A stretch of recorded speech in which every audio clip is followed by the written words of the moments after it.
Sudan ge Army Chief Abdul Fattah al-Burhan Darfur da leiba makhoi ge aroiba stronghold ama oriba El-Fasardagi Lanmi sing Handokhre ba khangankhre.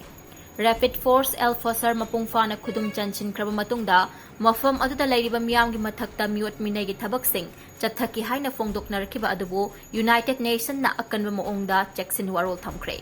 Sudan Lanmi gi El-Fasarda leiba aroiba bats ase RSF na khudum chanchin kraba matung mai pakle haina su RSF na laukthokre. Sudan Army na mafam adudagi handokrakhrabada miyoi million tangkhairom leiba mafam adu RSF ki khubam nungda lehore hari. Khudum chanchin kraba El-Fasarda aid group sing na hakthengina chatuna yengsilubada micham kaya tamthi na hatpiba fajin punsinbiba amasung hospital bu yaikhai thugaiba ki saktam sing urakki hari.